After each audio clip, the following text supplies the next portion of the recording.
Hey everybody, I'm Sherry Smray and I'm here with Carol Tuberville, and we are discussing our vaccination protocol that goes home with our clients. And there's been some concerns that have arisen lately, and we wanted to just, as we're discussing these concerns, bring you guys in on it because we feel like this will answer a lot of the questions that you all are having, and it'll save a lot of emails and phone calls. So Carol, what's going on with the new research and all the findings that you have come across with the lepto vaccination and the clients that are calling you, especially the prep school clients, because their dogs are at a different age frame? Tell us what's happening with that. Well, we've recently changed our health guarantee and our health record that we send home with our puppies because we noticed a trend in puppies reacting to the leptospirosis vaccination. And so we've come through, and what we were seeing was severe reactions. It wasn't a little bit of swelling, it wasn't just a little bit of an allergic reaction. We were seeing some really, really severe reactions. And a lot of clients are asking then, what did you see? Well, we were getting clients who were calling because their puppies were having seizures, they were falling over, not able to have balance, and all of these were reactions that they were having to the lepto vaccine. It was very severe neurological reactions, I mean scary reactions. Yes. And we have been tracing this for years, tracking when we would get this report back from a client, what just happened. And we were able over the years, because we are all about research and development. We don't just raise our dogs and just give them what everybody says to do and go with it. We started tracking this and we found that there was a pattern. Yeah, and with the pattern that we found, I reached out and talked to a few vets, a few researchers in the field, to the pharmaceutical company that puts out the vaccine, and we discovered that there's actually a genetic marker in the English Golden Retrievers, and because we have English Golden Doodles, that's where it's coming from. So there's actually a genetic predisposition within the English Golden Retrievers, and so now they're hybrids that leads to a stronger likelihood of a severe reaction.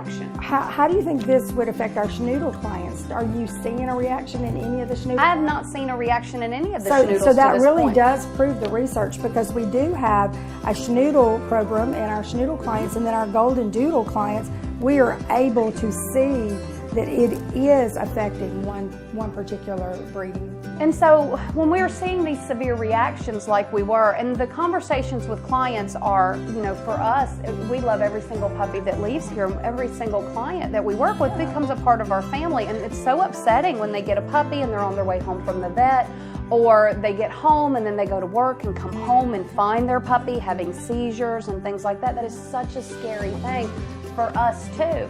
So we took these steps to make sure that clients are aware that there is a strong likelihood of a reaction to that lepto vaccine. Well, here lately I've been getting a lot of clients calling and asking, well, my vet says it's required, that they know it's a non-core vaccine, but it is required, and that the newer lepto vaccine is not as likely to cause a reaction.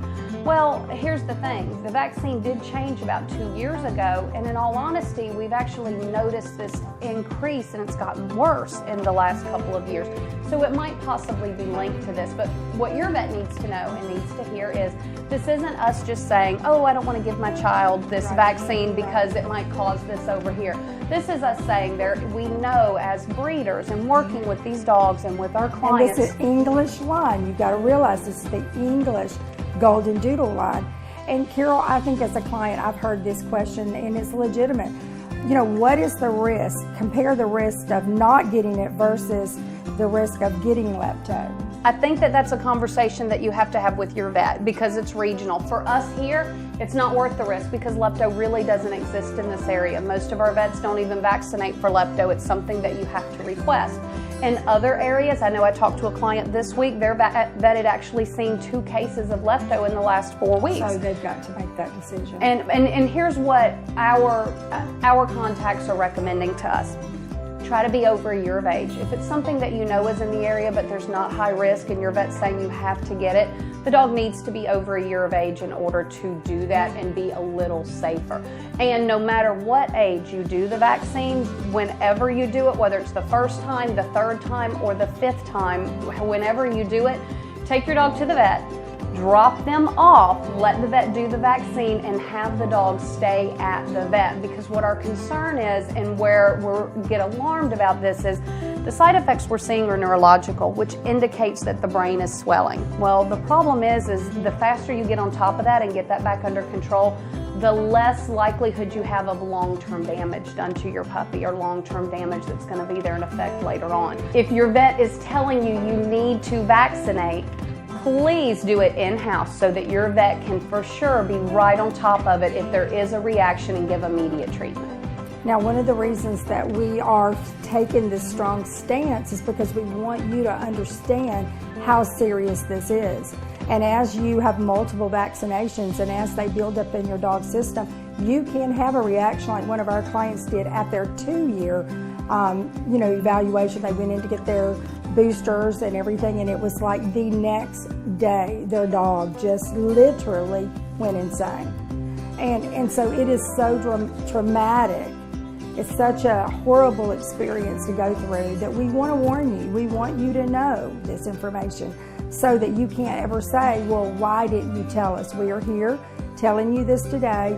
And if you vaccinate your puppy with lepto and you have these side effects, these symptoms, severe aggression that develops, neurological issues, imbalance, they can't walk, insane barking, just abnormal behaviors, you can know that it was related to that, and that is not something that we can cover in our health warranty, because we're taking this stance because we care so much. We don't want you to do something without really being informed and educated on the medications that you're giving your dogs and the vaccinations.